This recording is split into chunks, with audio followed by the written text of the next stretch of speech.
नमो नमः। मम नाम संजीदाः एलपीएम पब्लिक स्कूलम सर्वेषां हार्दिकं स्वागतम। प्यारे बच्चों, आज हम सब अपनी पाठ्य पुस्तक संस्कृत रत्नम के कक्षा 8 के चतुर्थ पाठ प्रकरण है संस्कृतस्य महत्वम नामक पाठ का अध्ययन करेंगे। तो चलिए आज की कक्षा आरंभ करते हैं। संस्कृत भाषायाः प्रकरण का नाम है संस्कृतस्य महत्वम। इसमें संस्कृत भाषा के महत्व के बारे में बताया गया है। संस्कृत भाषा विश्वस्य प्राचीनतमा भाषा अस्ति। संस्कृत भाषा विश्व की प्राचीन भाषा है। प्राचीनतमा दिया है क्यों? क्योंकि भाषा स्त्रीलिंग है, इसलिए भाषा का विशेषण भी स्त्रीलिंग ही दिया है। प्राचीनतमा भाषा। जो भी विशेष्य और विशेषण होते हैं उनमें समान विभक्ति, वचन और लिंग का प्रयोग किया जाता है। प्राचीनतमा में भी स्त्रीलिंग का प्रयोग किया गया है क्योंकि भाषा स्त्रीलिंग है। जब भी आप हिंदी से संस्कृत में अनुवाद करते हैं तो विशेषण विशेष्य में समान विभक्ति वचन का प्रयोग करना होता है। चलिए आ गया समझ में। संस्कृत भाषा विश्व की प्राचीनतम भाषा है। अस्या भाषायाः उत्पत्ति स्थलम भारतम एव। इस भाषा का उत्पत्ति स्थल भारत ही है। संसारस्य प्राचीनतमः ग्रंथः ऋग्वेदः संस्कृत भाषायाः एव ग्रंथः। संसार का प्राचीनतम ऋग्वेद संस्कृत भाषा का ही ग्रंथ है। प्राचीनतम, यहाँ पर ग्रंथ पुल्लिंग है तो इसका जो विशेषण दिया है प्राचीनतम दिया है। प्राचीनतम ग्रंथ पुल्लिंग के साथ क्या दिया है? विशेषण भी पुल्लिंग ही दिया है। आगे देखिए, अस्माकं देशस्य संपूर्णा ज्ञान मीमांसा अस्यामेव भाषायां लिखितेषु ग्रंथेषु वर्तते। हमारे देश की संपूर्ण ज्ञान रूपी जो बातें हैं, हमारे देश की संपूर्ण ज्ञान रूपी जो बातें हैं इस भाषा में लिखित ग्रंथों में हैं। आदि साहित्यम चत्वारो वेदाः अस्यामेव भाषायां निबद्धा सन्ति। प्राचीन साहित्य में 4 वेद इसी भाषा में निबद्ध हैं, मतलब लिखित हैं। ते वेदाः सन्ति, वे वेद हैं ऋग्वेदः यजुर्वेदः सामवेदः अथर्ववेदश्च। ऋग्वेद, यजुर्वेद, सामवेद और अथर्ववेद। उपनिषदः पुराणानि धर्मग्रन्थाः दर्शनग्रन्थाः विज्ञानग्रन्थाः एते सर्वे अपि संस्कृतभाषायामेव वर्तन्ते। उपनिषद, पुराण, धर्म ग्रंथ, दर्शन ग्रंथ, विज्ञान ग्रंथ ये सब भी संस्कृत भाषा में ही हैं।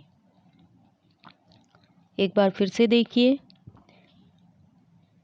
संस्कृत भाषा विश्वस्य प्राचीनतमा भाषा अस्ति। संस्कृत भाषा विश्व की प्राचीन भाषा है।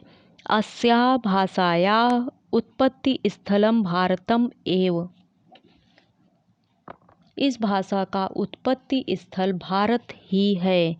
संसारस्य प्राचीनतमः ग्रंथः ऋग्वेदः संस्कृत भाषायाः एव ग्रंथः। संसार का प्राचीन ऋग्वेद संस्कृत भाषा का ही ग्रंथ है।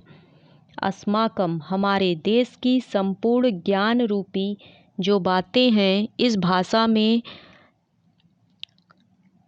लिखे ग्रंथों में हैं। प्राचीन साहित्य में 4 वेद इसी भाषा में लिखे हैं। वे वेद हैं ऋग्वेद, यजुर्वेद, सामवेद और अथर्ववेद। उपनिषद, पुराण, धर्म ग्रंथ, दर्शन ग्रंथ, विज्ञान ग्रंथ ये सब भी संस्कृत भाषा में ही हैं। संस्कृत भाषाया वैशिष्ट्यम अस्ति ध्वनिलिप्यो अभेदः अर्थात यथा उच्चारणम तथा लेखनम। संस्कृत भाषा का वैशिष्ट्य है ध्वनि और लिपि का अभेद। जैसा कि आप सभी जानते हैं कि भाषा की मौखिक इकाई ध्वनि होती है। हम जो कुछ भी अपने मुख से बोलते हैं उसे ही ध्वनि कहते हैं। ध्वनियाँ निकलती हैं हमारे मुख से तो वही ध्वनि कहलाती है। और लिपि भाषा को लिखने का ढंग, जब हम उस चीज़ को लिख देते हैं तो वही लिपि कहलाती है। तो संस्कृत भाषा का वैशिष्ट्य है ध्वनि और लिपि का अभेद, अर्थात उनमें कोई भेद नहीं है।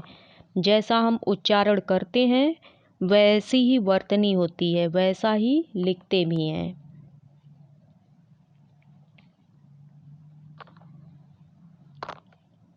उच्चारण और लेखन के अगला देखिए, उच्चारणम तथा लेखनम।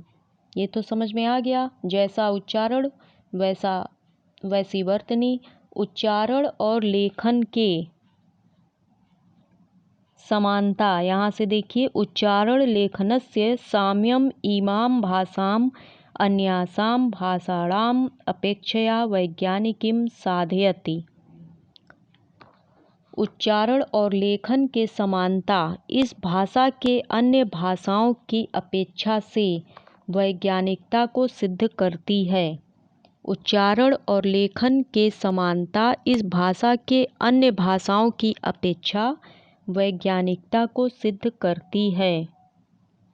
अगला है, अस्या भाषाया अपरम वैशिष्ट्यम वर्तते सूत्रात्मक शैली। इस भाषा की अन्य वैशिष्ट्य है सूत्रात्मक शैली। सूत्रात्मक शैली क्या होती है? अर्थात सूत्र, इसे सूत्र कहते हैं। संक्षिप्त रूप, किसी भी बात को हम संक्षिप्त रूप में कहते हैं तो इसे ही सूत्रात्मक शैली कहते हैं। अस्या भाषायां स्वल्पै शब्दै एव विशदर्थं प्रकटयितुं सामर्थ्यम अस्ति। इस भाषा में कम शब्दों से ही विशद अर्थ प्रकट करने की सामर्थ्य होती है। अस्य वैशिष्ट्यस्य कारणात् वैज्ञानिकाः कथयन्ति यत् संगणकस्य कृते इयं भाषा उपयुक्तमा अस्ति। इस वैशिष्ट्य के कारण वैज्ञानिक कहते हैं कि कंप्यूटर को संस्कृत में संगणक बोलते हैं, कंप्यूटर के लिए यह भाषा सबसे उपयुक्त है। चलिए एक बार फिर से देखिए, संस्कृत भाषा विश्व की प्राचीनतम भाषा है। इस भाषा का उत्पत्ति स्थल भारत ही है। संसार का प्राचीनतम ग्रंथ ऋग्वेद संस्कृत भाषा में है। हमारे अस्माकं देशस्य संपूर्णा, हमारे देश की संपूर्ण ज्ञान रूपी जो बातें हैं इस भाषा में लिखे ग्रंथों में हैं। आदि साहित्यम चत्वारो वेदा अस्यामेव भाषायां निबद्धा सन्ति। प्राचीन साहित्य में 4 वेद इसी भाषा में लिखे हैं। ते वेदा सन्ति, वे वेद हैं ऋग्वेदः, यजुर्वेदः, सामवेदः, अथर्ववेदश्च। ऋग्वेद, यजुर्वेद, सामवेद और अथर्ववेद। उपनिषदः पुराणानि धर्मग्रंथा, दर्शन ग्रंथा, विज्ञान ग्रंथा एते सर्वे अपि संस्कृत भाषायामेव वर्तन्ते। उपनिषद, पुराण, धर्म ग्रंथ, दर्शन ग्रंथ, विज्ञान ग्रंथ सभी संस्कृत भाषा में हैं। संस्कृत भाषाया वैशिष्ट्यम अस्ति ध्वनिलिप्यो अभेदः अर्थात यथा उच्चारणम तथा लेखनम। संस्कृत भाषा का वैशिष्ट्य है ध्वनि और लिपि का अभेद, अर्थात उनमें कोई भेद नहीं है। जैसा हम उच्चारण करते हैं वैसा लिखते हैं। उच्चारण लेखनस्य साम्यम इमां भाषाम अन्यासां भाषाणाम अपेक्षया वैज्ञानिकीं साधयति। उच्चारण और लेखन के समानता इस भाषा के अन्य भाषाओं की अपेक्षा वैज्ञानिकता को सिद्ध करती है। अस्या भाषाया अपरम वैशिष्ट्यम वर्तते सूत्रात्मक शैली। इस भाषा की अन्य वैशिष्ट्य है सूत्रात्मक शैली, अर्थात सूत्र कहते हैं संक्षिप्त रूप को। किसी भी बात को हम संक्षिप्त रूप में कहते हैं तो इसे ही सूत्रात्मक शैली कहते हैं। अस्यां भाषायां स्वल्पै शब्दै एव विस्तर्थं प्रकटयितुं सामर्थ्यम अस्ति। इस भाषा में कम शब्दों से ही विशद अर्थ प्रकट करने की सामर्थ्य होती है। अस्य वैशिष्ट्य द्वयस्य कारणात् वैज्ञानिकाः कथयन्ति यत् संगणकस्य कृते इयं भाषा उपयुक्तमा अस्ति। इस वैशिष्ट्य के कारण वैज्ञानिक कहते हैं कि कंप्यूटर के लिए यह भाषा सबसे उपयुक्त है। तो बच्चों, उम्मीद करती हूँ कि मेरे द्वारा पढ़ाया गया या बताई गई ये सारी बातें आप सभी के समझ में आ गई होंगी। तो ये भाग 1 था। अब भाग 2 में हम इसके आगे के अर्थ को समझेंगे, ठीक है? और आप सभी बच्चे इसे अच्छे से पढ़कर समझ लीजिएगा। चलिए, आज के लिए बस इतना ही। धन्यवाद।